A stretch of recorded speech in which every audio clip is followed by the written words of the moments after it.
The French army, under the command of General Bonaparte, is encamped beneath the walls of the ancient fortress of Acre. The siege is going badly. The Turkish garrison, reinforced by British sailors, repels assault after assault. Napoleon's grand plan to reach India, following in the footsteps of Alexander the Great, is collapsing before his eyes. And at this critical moment, a proclamation is issued from the French command headquarters, addressed to the Jews of the entire world. The text read, "Bonaparte, Commander-in-Chief of the armies of the French Republic in Africa and Asia, to the lawful heirs of Palestine, a unique nation from which conquest and tyranny have deprived their homeland for thousands of years. Hurry. The moment has now come, a moment that may not recur for another 1,000 years, to demand the restoration of your rights among the peoples of the world, to demand your political existence as a nation." But this did not happen. A month later, Napoleon lifted the siege of Acre and began a retreat to Egypt. A few months after that, he secretly abandoned his army on the banks of the Nile and returned to France to seize power through a coup d'etat. But to understand whether Napoleon could truly have issued such a document, and what lay behind his attitude toward the Jewish question, we need to go back several years.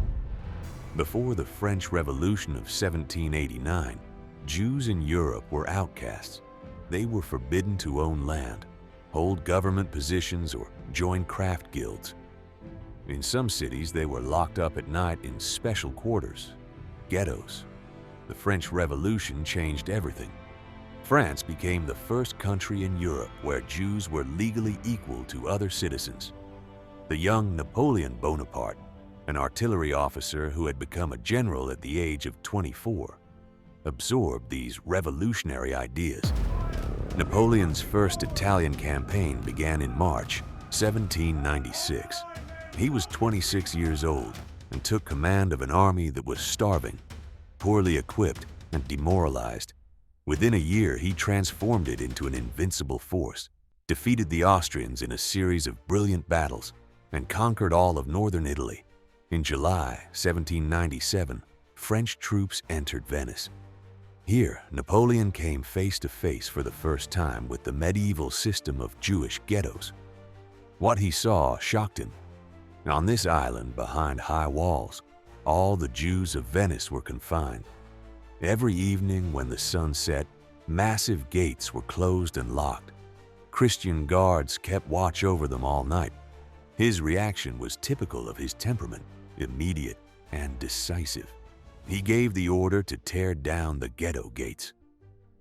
On the 9th of July, 1797, the Jews of Venice, for the first time in 300 years, were able to walk freely through the streets of the city at any hour.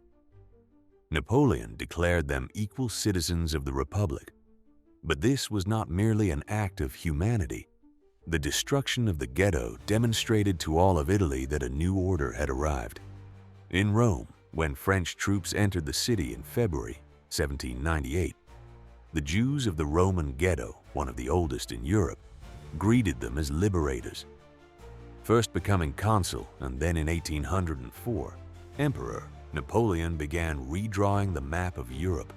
Napoleon was spreading not just French power, but the French model of society, secular, rational, based on the principle of legal equality.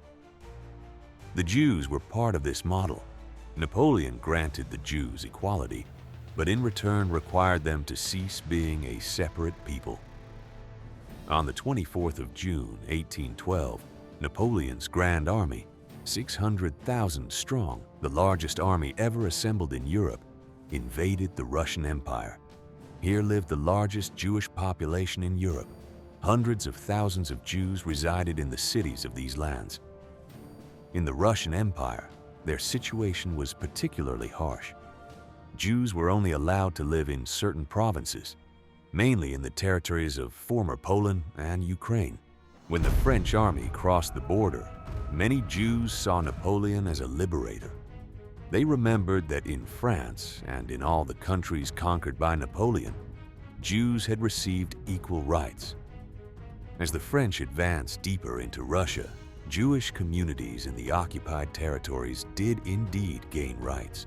Napoleon lifted restrictions, declaring Jews equal citizens. This did not go unnoticed. The Russian Orthodox Church launched a powerful propaganda campaign against Napoleon. Priests in churches told their congregations that the Antichrist, foretold in the Apocalypse, had arrived. When, after the burning of Moscow and the catastrophic retreat, the remnants of the Grand Army left Russian lands, the Jewish population paid a terrible price for their loyalty to the French. The Russian campaign ended in disaster. Of the 600,000 men of the Grand Army, fewer than 100,000 returned home. The rest perished from the cold, hunger, disease, and in battle. In 1813, all of Europe rose against Napoleon. At Leipzig, the coalition of Russia, Prussia, Austria, and Sweden defeated the French in a battle that would be called the Battle of the Nations.